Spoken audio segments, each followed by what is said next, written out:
This season, we're in San Antonio, Texas. Today, we'll be taking you with us to Mission San Jose, one of the original 5 Spanish missions of San Antonio. Fire! In this review, we'll let you know what you can expect on your own visit. I'm Jeffrey, this is my wife Becca, and you're watching Destination Debrief.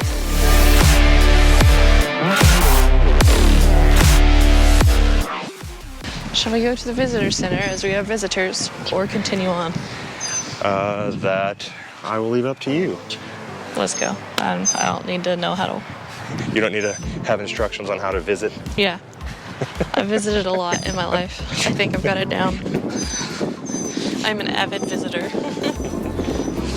I'm going to start saying that when people ask, like, what do you like to do? I'm an avid visitor. Avid visitor. Is that the new way of saying, like, we like to travel places? Like, we're an avid visitor. Yeah.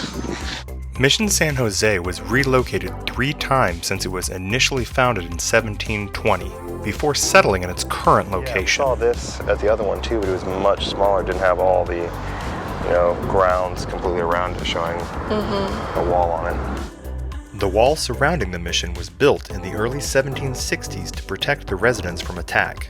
Is this some kind of barracks or like housing, like you said? Barracks? If this was like where part of the military stayed, would that not be the barracks? Oh, yeah, but it was a church.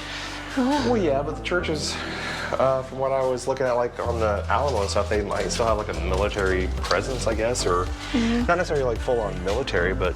This one on the corner is pretty cool. Oh, this one's got like multiple rooms. It's got peepholes.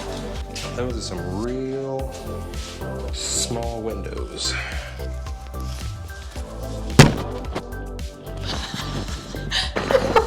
I just hit my head. Hit my head on that. Here, let's just re-evaluate this sign. Yes, overhead hazard. Oh, goodness. Well, see, I paid attention to it when I was walking through this. But then when I ducked down to look through the window, I stood back up like an idiot and a little dull thunk from my empty head. This was a community, so obviously I'm sure they had to have housing. So they just had like a few of them down here open to look at.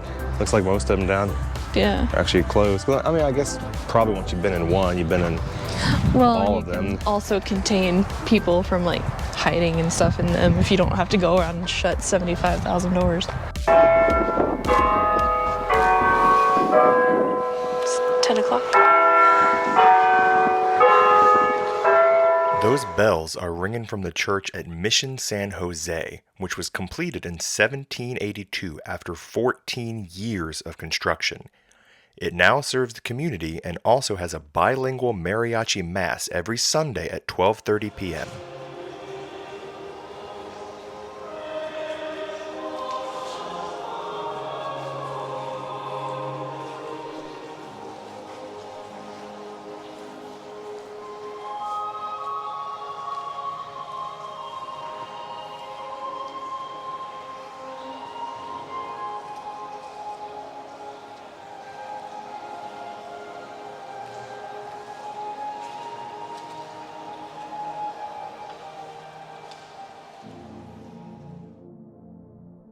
One of the many things to see in Mission San Jose is this large map of the world that drew our attention. And taking our time here, we discovered something else.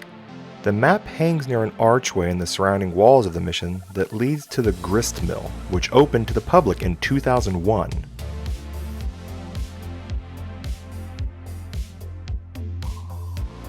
I wonder how this stuff works. Like, obviously the water going through the bottom like spins something and does something up here, but how does the rest of this work? I buy my flour at the store. I don't know how it's made. Educate yourself. I should. Like, if we lost all our modern amenities, grocery stores, and, being able to just have stuff built for me, like, I would be one of those people that just couldn't survive. So you're saying you would not make it through the apocalypse? Define make it through, because we'd all die at some point. But would I be one of the early adopters? Probably. There was also an exhibit that provides a glimpse of the furnishing and clothing of the mission over 200 years ago. It taught me that I really shouldn't complain about the size of my house, bed, or any other furniture.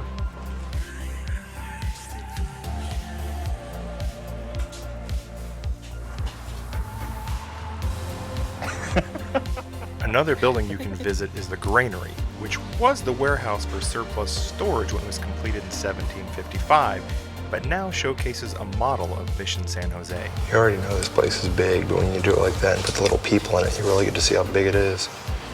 The grounds here really are quite massive. I mean, we've been probably walking around this area already for at least 45 minutes, and we're still not done. It's incredible how much there is to see at Mission San Jose. We spent over an hour walking the grounds and the many rooms and buildings to explore. I also learned early on to watch my head. There is definitely some low clearance here, because if it's not clear already, Mission San Jose is well worth your time, and the cost is easy on the budget. Just be prepared for a lot of walking. But if you get tired, they've got you covered with several rest areas. Well, that's it for this stop on our trip. We'll see you next week. But before you go, check out what's still to come this season.